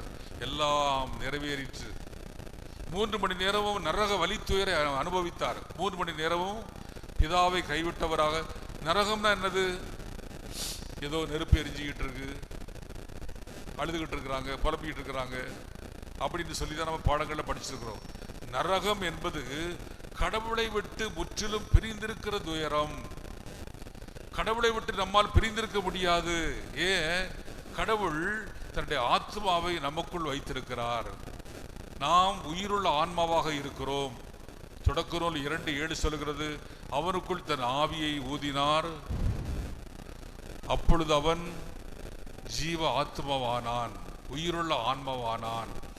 அப்போ மனிதன் உடல் கொண்ட ஆன்மா, கடவுள் உடல் இல்லாத ஆன்மா.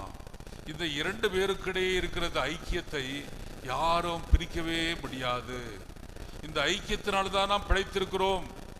அப்போ எப்பொழுது ஒரு மனிதன் கடவுளை விட்டு முற்றிலுமாக பிரிகிறானோ அப்பொழுது அவன் நரகத்திற்கு பலிகடாவாக மாறிவிடுகிறான். நம் ஆண்டவராய் இயேசு கிறிஸ்துடைய திருவிழம் இந்த உலகத்தில் மனிதனாக பிறந்து, ஆகவேதான் அவர் தம்மையே வெறுமையாக்கி அடிமையின் தன்மை கொண்டு மனிதருக்கு ஒப்பாகி சாவை ஏற்கும் அளவுக்கு, அதுவும் சிலுவை சாவையை ஏற்கும் அளவுக்கு நமக்காக அவர் கீழ்ப்படிதல் உள்ளவரானார். கிறிஸ்து அருமையானவர்களே, இப்போ சொல்லுங்க, பாவிகளாயிருக்கிற எங்களுக்காக எப்பொழுது எங்கள் மரண நேரத்தில் வேண்டிக் கொள்ளும் அப்படி சொல்றது யாருடைய ஜெபம்? இயேசுடைய ஜெபம். தந்தை, மகன், தூய ஆவியாருடைய தமதுருத்த தெய்வத்தினுடைய ஜெபம். இது யாரோ மனிதன் எட்டுக்கட்டி எழுதிய ஜெபம் அல்ல, யாரோ சொந்த கற்பனையில் உருவான ஜெபம் அல்ல. பரிசுத்த வேதாகமத்தினுடைய முழு சத்தியத்தையும் உள்ளடக்கி இந்த ஜெபத்தை திருச்சபை நமக்கு அழகாக தந்திருக்கிறது. அப்படியானால் இந்த ஜெபம் இதை மக்களை கூட்டுவதற்காக ஜெபமா? புதுசு ஆரம்பிக்கும் போது எல்லாம் ஒன்றா வாங்க அப்படி கூட்டுறதுக்குள்ள ஜெபமா? மாறாக இந்த ஜெபத்தை பக்தியோடு நல்ல சிந்தனையோடு தெய்வ மறையுண்மைகளை தியானித்து நாம் ஜெபிப்போமானால் நிச்சயமாக நம்முடைய வாழ்க்கை அன்னை மரியாளுடைய பரிந்துரையினால் வாழ்க்கை மிகவும் சீராக இருக்கும், மிகவும் ஆசீர்வாதமாக இருக்கும். ஆமென்.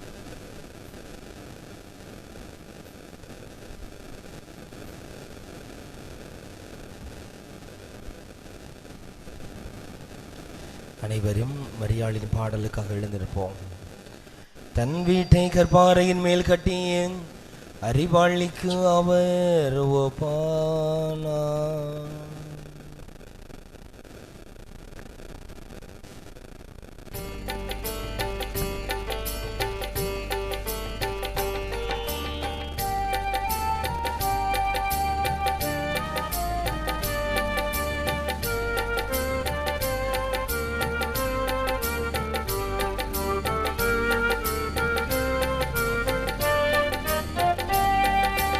என்னான்மா இறைவனை ஏற்றி போற்றி மகிழ்கின்றது.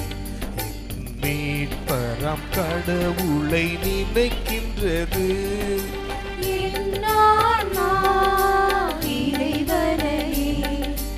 ஏற்றி போற்றி மகிழ்கின்றது.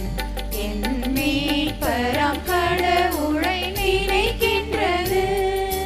தாழ்நிலை இருந்த தம் அடியவரை தயையுடன் கண்கள் நோக்கினார்.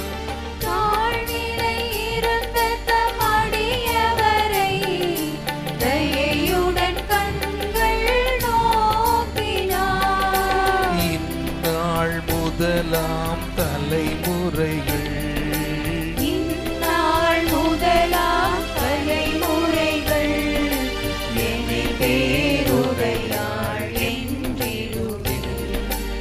ஏனெனில் வல்லமை மிகுந்தவரே எனக்கரும் செயல் பல புரிந்துள்ளார்.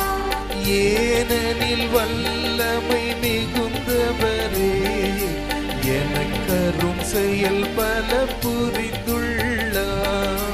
அவர்தம் பெயரும் புனிதமாகும். அவர் தம் பெயரும் புனிதமாகும். அவர் கஞ்சோ இரக்கமாகும். கரத்தின் வல்லமை கொண்டே அவர் சிறு குற்றோரை சிதறடித்தார். கரத்தின் வல்லமை கொண்டே அவர் சிறு குற்றோரை சிதறடித்தார். வலியவர் அரியணை நின்று விழ வலியவர் அரியணை நின்று விழ தாழ்ந்தவர் தம்மை உயர்த்தி விட்டார். பசித்தவர் தமக்கு நலமீந்து செல்வரை வெறுமையாய் அனுப்பிவிட்டார். பசித்தவர் தமக்கு நலமீந்து செல்வரை வெறுமையாய் அனுப்பிவிட்டார்.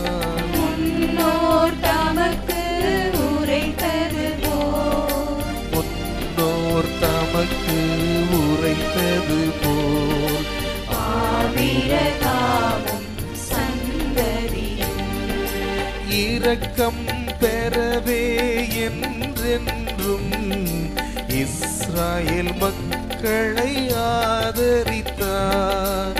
இரக்கம் பெறவே என்றென்றும் இஸ்ராயேல் மக்களை ஆதரித்தார். தந்தை திருமகனாவியரும் தந்தை திருமகன் ஆவியரும் என்றும் மகிமை பெற்றிடவே.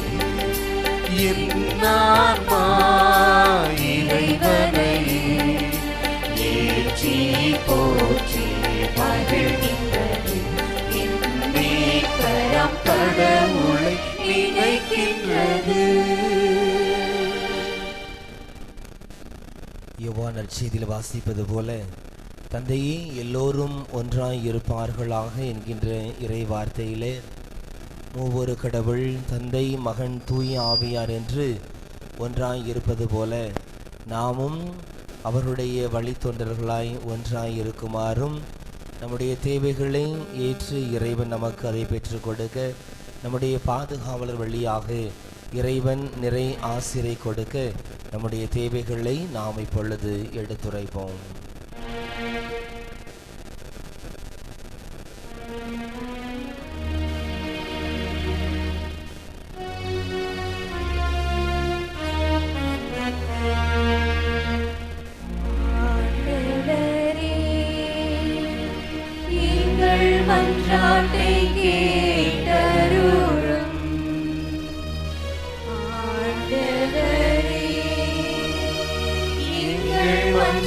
மன்றாட்டை கேட்டருளும்.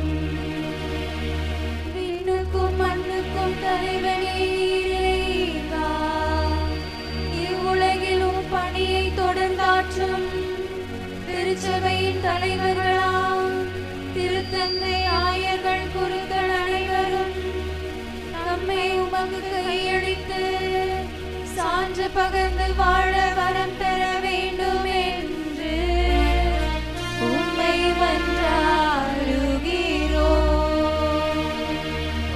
ஆண்டவரே, எங்கள் மன்றாட்டை கேட்டருளும்.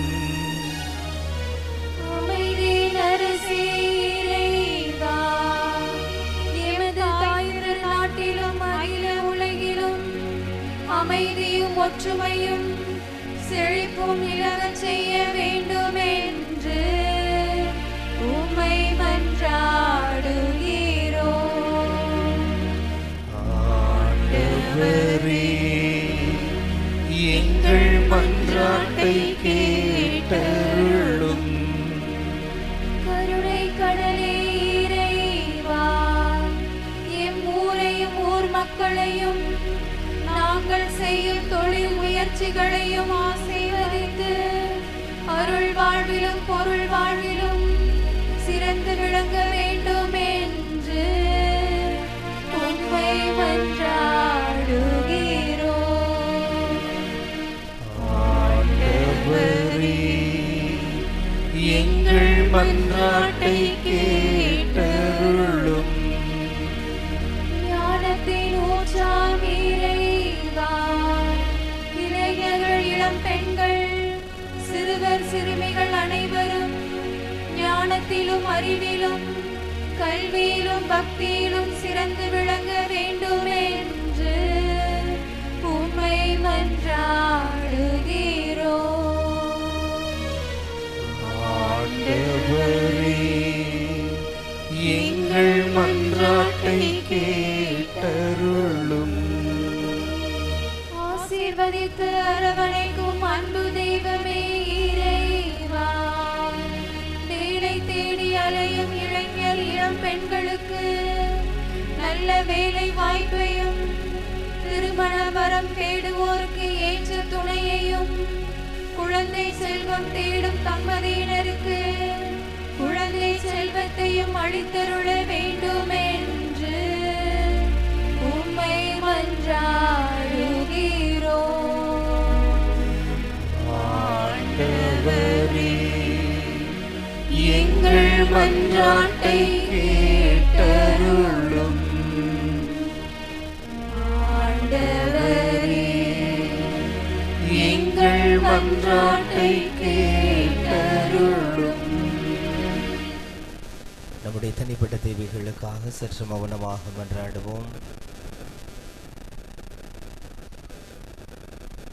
மீட்பரின் கட்டளையால் கற்பிக்கப்பட்டு இறை வடிப்பினையால் பயிற்சி பெற்று நாம் துணிந்து பாடுவோம். உலகில் இருக்கிற எங்கள் தந்தையே, உமது பெயர் தூயது என போற்றப் பெறுக.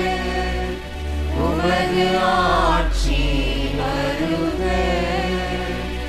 உமது திருவுளம் விண்ணுலகில் நிறைவேறுவது போல மண்ணுலகிலும் நிறைவேறுக. எங்கள் அன்றாட உணவை இன்று எங்களுக்கு தாரும். எங்களுக்கு எதிராக குற்றம் செய்வோரை நாங்கள் மன்னிப்பது போல எங்கள் குற்றங்களை மன்னியும். எங்களை சோதனைக்கு உட்படுத்தாதேயும். தீமையிலிருந்து எங்களை விடுவித்தருளும். மன்றாடுவோமாக. ஆண்டவரே இறைவா, புனித சாமிநாத தம் பேறு பயன்களாலும் படிப்பினைகளாலும் உமது திரு அவைக்கு உதவி செய்வாராக. உமது உண்மையை நிலைநாட்டுவதில் மிகச்சிறந்த போதகராக விளங்கிய அவர் எங்களுக்காக உம்மிடம் எப்பொழுதும் என்றும் கனிவுடன் பரிந்து பேச செய்வீராக. எங்கள் ஆண்டவராகிய இயேசு கிறிஸ்து வழியாக உம்மை மன்றாடுகின்றோம்.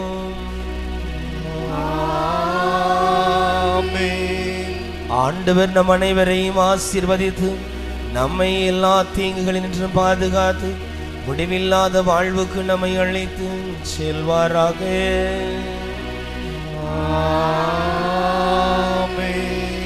ஆண்டவரை வாழ்த்துவோமாக. இறைவனுக்கு நன்றி.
புகழுக்குரிய தூய்மை மிகு நற்கருணைக்கு எல்லா காலமும் தொழுகையும் புகழும் போற்றியும் மாட்சிமையும் உண்டாக கடவது. நிலையான புகழுக்குரிய தூய்மை மிகு நற்கருணைக்கு எல்லா காலமும் தொழுகையும் புகழும் போற்றியும் மாட்சிமையும் உண்டாக கடவது. நிலையான புகழுக்குரிய தூய்மை மிகு நற்கருணைக்கு எல்லா காலமும் தொழுகையும் புகழும் போற்றியும் மாட்சிமையும் உண்டாக கடவது.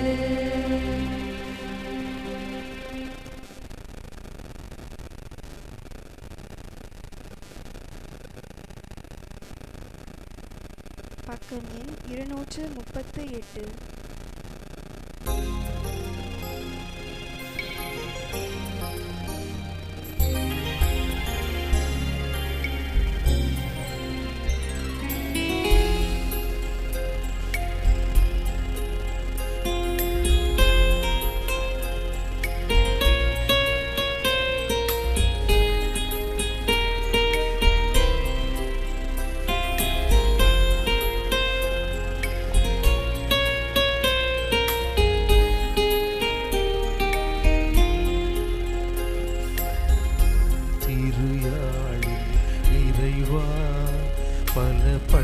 தரும் நரம்புண்டு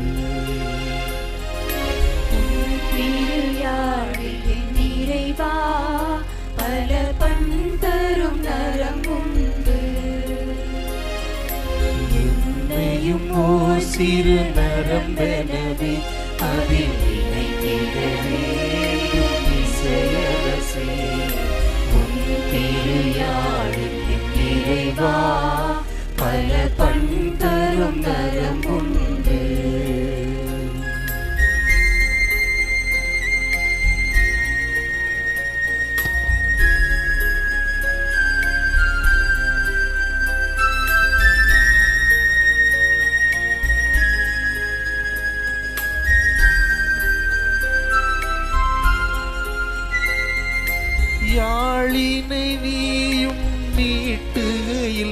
இந்த ஏழையின் இதயம் துயில் கலையும்.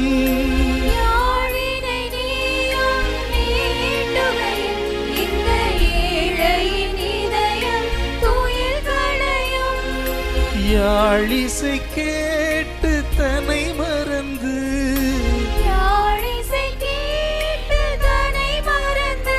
உந்தன் ஏழிசையோடு இணைத்திடுமே உன் திருயாழின் நிறைவா பல பண் தரும் மரம் உண்டு.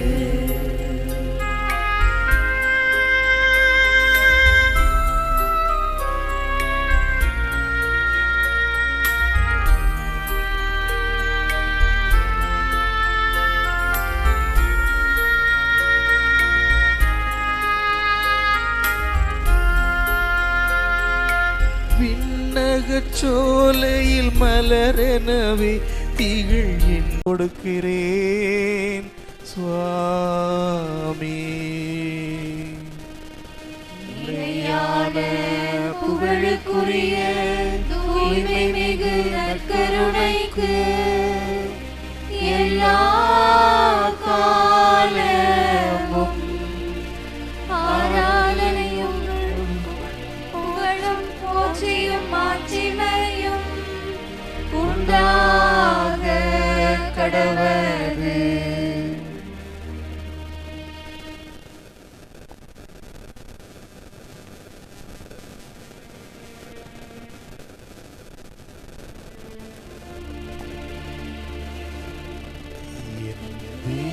தேவனே, நான் உம்மை விசுவசிக்கின்றேன், நான் உம்மை ஆராதிக்கின்றேன், நான் உம்மை நம்புகிறேன், நான் உம்மை நேசிக்கிறேன்.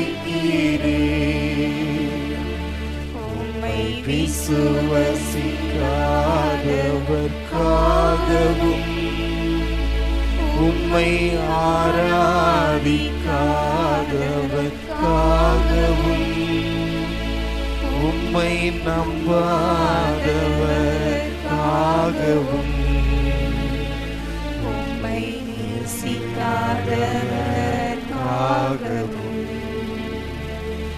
உமது மன்னிப்பை கேட்கிறேன், உமது மன்னிப்பை கேட்கிறேன்.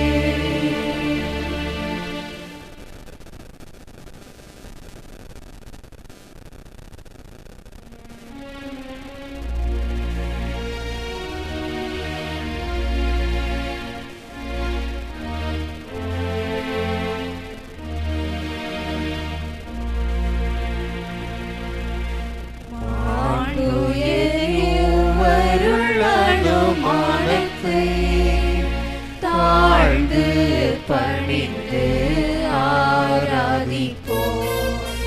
பழைய நியம முறைகள் அனைத்தும் இனி மறைந்து முடிவு பெறுக. புதிய நியம முறைகள் வருக. புலங்களாலே மனித நிலனை அறிய இயலாம். குறையை நீக்க விசுவாசத்தின் உதவி பெறுக.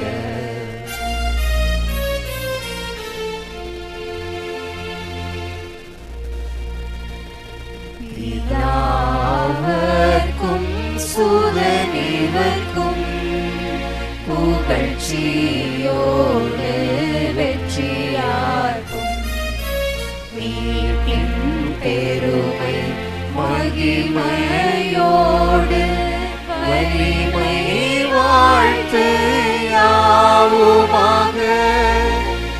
இருவரிடமாய் வருகின்றவராம் தூய ஆவி ஆன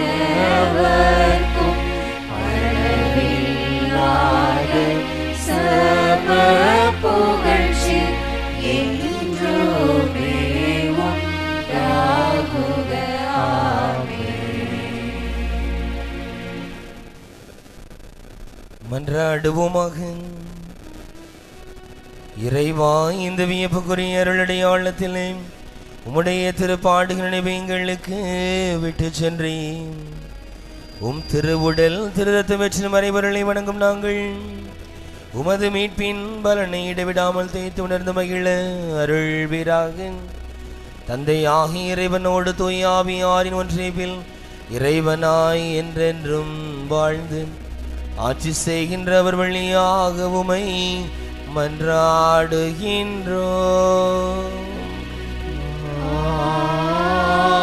ஆமென்.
அன்புக்குரியவர்களே, நமது பாதுகாவலர் தூய சாமிநாதனுடைய திருவிழா மாலை ஆராதனை நிகழ்ச்சியிலே நாம் அனைவரும் ஒரே குடும்பமாக கூடியிருக்கின்றோம்.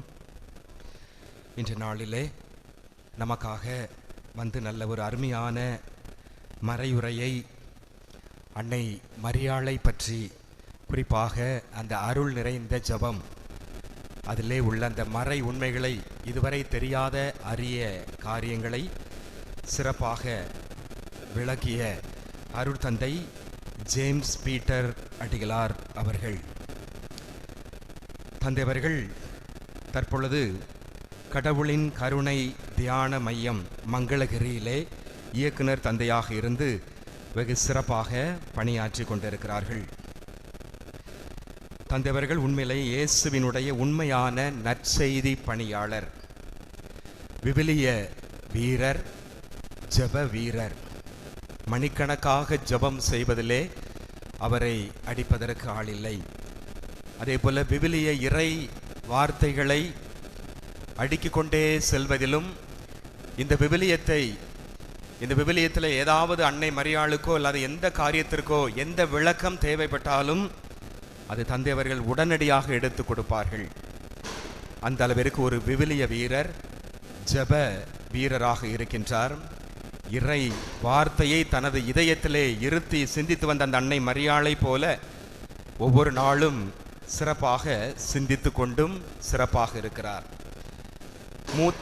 மூத்த குருவாக இருந்தாலும் இளமை துடிப்போடு சொல் வீரராக அல்லாமல் செயல் வீரராக பணியாற்றக்கூடியவர். இறை வார்த்தை அவர் வார்த்தையிலே சொல்லக்கூடியவர் அல்ல, அவர் செயலிலே அவர் வாழ்ந்து காட்டு கொண்டிருக்கின்றார்கள். வயது முதிர்ந்தவராக இருந்தாலும் அவருக்கு ஞாபக சக்தி அதிகமாக பலம் வாய்ந்ததாக இருக்கிறது. இறை வார்த்தைகளை எவ்வளோ அருமையாக சொல்லிக்கொண்டே அடுக்கிக் கொண்டே போவார் அந்த அளவிற்கு. ஆக வயது முதிர்ந்தாலும் அந்த இறை வார்த்தையினுடைய அதற்கு உள்ள அந்த வளமை, அந்த ஆற்றல் அவரிடம் இருக்கிறது என்பதற்கு இது ஒரு உதாரணம். தாய் திருச்சபையினுடைய பாதுகாவலர் என்று சொல்லலாம். அவருடைய பெயரிலேயே ஜேம்ஸ், பீட்டர், ஜேம்ஸ், யாக்கோபு, யாகப்பர், பீட்டர், சரிதானே? இவங்க 2 பேருமே இயேசுனுடைய அன்பு சீடர்கள். நமது தாய் திருச்சபை பல சத்தியங்கள், பல மறை உண்மைகள் ஆட்டம் கண்டு இறை வார்த்தை இல்லாமல் ஆயனில்லா ஆடுகளைப் போல சிதறி கிடந்த அந்த தருணத்திலே சீர்திருத்த சபைகளுக்கு பல மக்கள் ஓட்டம் பிடித்த காலம். அந்த நேரத்தில் இவர் விவிலியத்தை கையில் எடுத்து விவிலியத்தை படித்து அதை சொல்லி பல மக்களை, பிரிந்து போன மக்களை, ஓடி சென்ற மக்களை எல்லாம் நமது பகுதிகளுக்கு பல பங்குகளிலே, முக்கியமான பங்குகளிலே இருந்து சிறப்பாக நமது தாய் திருச்சபைக்கு அவருடைய இறை வார்த்தை வல்லமையால், ஜப வல்லமையால் பல பேரை நமது தாய் திருச்சபைக்கு சேர்த்தவர். தாய் திருச்சபையின் பதில்கள் என்று ஒரு அருமையான புத்தகம், சீர்திருத்த சபையார் நமக்கு எதிராக வைத்த புனிதர்கள் வழிபாடுகள், அன்னை மரியாளினுடைய வழிபாடுகள், இன்னும் பல சந்தேகங்கள், பல குழப்பங்கள், அதற்கு பதிலீடு கொடுக்கும் விதமாக இந்த நூல் அமைகிறது. தாய் திருச்சபையின் பதில்கள். அதை எழுதியவர் அவர்தான். ஆராதனை 1000 என்ற நூல்களை, சின்ன சின்ன நூல்களை எழுதி அதில் விவிலியத்திலே உள்ள ஒவ்வொருத்துக்கும் ஆறுதல் இருக்கு. துன்பத்தில் இருக்கும் பொழுது, ஜபத்தில் நோய் நொடியிலே இருக்கும் பொழுது, குழந்தை செல்வம் இல்லாமல் இருக்கும் பொழுது, அந்த ஒவ்வொரு வார்த்தைகளையும் வைத்து ஜபிப்பதற்கு நற்கருணை ஆண்டவர் முன்னால் ஜபித்து அவருடைய அருளை பெறுவதற்காக அந்த புத்தகத்தை வெளியிட்டவர். அதே போல என் செல்ல பிள்ளையே என்று திருப்பாடலை அந்த இறைவன் நமக்கு சொல்வது போல, அன்பு பிள்ளை போல நமக்கு சொல்வது போல அதையும் வகுத்து அவர் வெளியிட்டவர். இப்படி பெரிய நூலாசிரியர், விவிலிய ஆசிரியர், இசை மேதை என்று சொல்லலாம். அவர் இசையை முறையாக வெளிநாட்டிலே சென்று 2 ஆண்டுகள் அதற்கு இளநிலை மற்றும் முதுகலை பட்டமும் அந்த தேர்வு எழுதி பெற்றவர். பல பேருக்கு அந்த இசை மீட்டுவதற்காக ஆலய பாடல்களை கற்றுக் கொடுத்திருக்கிறார்கள். இசையை பல பாடல்களை எழுதியிருக்கிறார்கள். எழுதி இசை மீட்டி நற்கருணை நாதரை பற்றியும் அன்னை மரியாளினுடைய பக்தியை பரப்பும் விதமாக, குறிப்பாக நற்கருணை ஆண்டவரை பற்றி நிறைய பாடல்களை எல்லாம் தந்தை அவர்கள் எழுதி இசையமைத்து அந்த ஒளித்தகடாக வெளியிட்டிருக்கிறார்கள். இன்றும் வெளிவந்து கொண்டிருக்கிறது கிறிஸ்துவின் சேனை கீதங்கள் என்று. அதே போல கிறிஸ்துவின் சேனை என்கின்ற ஒரு மாத இதழ், அதிலே விவிலிய விளக்கங்கள் மற்றும் தாய் திருச்சபையினுடைய விசுவாச பின்னணிகள், அதற்கான பதில்கள் எல்லாம் சிறப்பாக அது வெளிவந்து கொண்டே இருக்கிறது ஒவ்வொரு மாதமும். கிறிஸ்தன் என்கின்ற ஒரு ஆதரவற்றோர், கைவிடப்பட்டோருக்கான ஒரு அறக்கட்டளையை தந்தை அவர்கள் நிறுவி பொறுப்பாளராக இருந்து அதில் நிறைய பணியாளர்கள் இருந்து ஒவ்வொரு பகுதிக்கும் சென்று மாதத்திற்கு 1000 ரூபாய் உதவித்தொகையையும் செய்து கொண்டிருக்கிறார்கள். யாருமே இல்லாதவர்கள், தந்தை பிள்ளைகளால் கைவிடப்பட்டவர்கள், தாய் தந்தை யாராவது ஒருத்தர் இருப்பவர்கள், தனியாக இருக்கக்கூடியவர்களுக்கு அந்த உதவியை தந்தையவர்களே பல நன்கொடைகள் பெற்று அருமையாக அது இன்றும் சிறப்பாக செயல்பட்டு கொண்டிருக்கிறது. எனவே இந்த கிறிஸ்தன் என்ற அமைப்புக்கு அருமையான ஒரு கிறிஸ்தவ ஒரு சேவை அறக்கட்டளைக்கு நமது ஊரிலிருந்து யாராவது நீங்கள் விரும்பியவர்கள் தந்தையவர்களை தொடர்பு கொண்டு நீங்கள் அதற்காக உங்களால் என்ற காரியங்களை, பண உதவிகளை செய்யும் பொழுது அது யாராவது ஆதரவற்ற மக்களுக்கு போய் அருமையாக சென்றடையும். நம்மால் செய்ய முடியாது, நம்மால் கண்டுபிடிக்க முடியாது. ஆனால் இந்த அமைப்பில் கொடுக்கும் பொழுது அது ஏறக்குறைய நமது மறைமாவட்டத்தில் எல்லா இடங்களுக்கும் இந்த ஆதரவற்ற பிள்ளைகளுக்கு சென்றடையக்கூடிய ஒன்றாக இருக்கும். இப்படி தந்தை அவர்கள் இந்த நாளிலே நமக்காக வந்து ஜபித்து நல்ல அருமையான ஒரு விசுவாச சாமிநாதர், அந்த ஜபமாலை அருள் நிறைந்த சாமிநாதர், அன்னை மரியாளினுடைய ஜபமாலையை பரப்ப செய்தவர். அன்னை மரியாளினுடைய வானம்பாடி, ஜபமாலையினுடைய வானம்பாடி தான் சாமிநாதர். அப்ப அந்த ஜபமாலை பக்தியை பரப்ப வேண்டும் என்பது தான் அன்னை மரியாள் சாமிநாதர் கொடுத்த பக்தி. அப்ப ஜபமாலை நாடே அருள் நிறைந்த மந்திரம். அதில் உள்ள 3 தந்தை, மகன், தூய ஆவியார், அந்த 3 பேருடைய ஒன்றிப்பு இருக்கிறது. அவர்களுடைய அது ஜபம் தான். கேடுக்கியான வேடிக்கையான ஏதோ மக்கள் வருவதற்கு திருப்பலிக்கான ஆயத்தமான ஜெபம் அல்ல. அது எவ்வளவு ஒரு மறைபொருள், விவிலிய அடிப்படையிலே, இறைவார்த்தை அடிப்படையிலே இன்று எல்லோருக்கும் அது விளங்கி இருக்கும். அருள் நிறைந்த மந்திர ஜெபம் எவ்வளவு சக்தி வாய்ந்தது, எவ்வளவு வல்லமை வாய்ந்த ஜெபம் என்பதை எனவே நல்ல முறையில் விளக்கி இந்த நாளில் நமக்காக ஜெபித்த அருள் தந்தை ஜேம்ஸ் பீட்டர் அடிகளார் அவர்களுக்கு நாம் அனைவர் சார்பாக நன்றியும் வாழ்த்துக்களையும் தெரிவித்து இந்த பொன்னாடை போர்த்தி நாம் சிறப்பு செய்வோம்.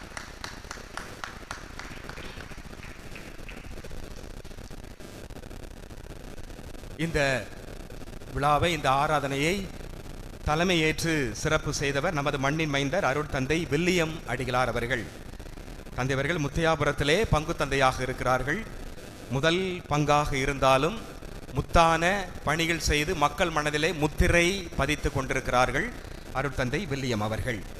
நல்ல சுறுசுறுப்பாக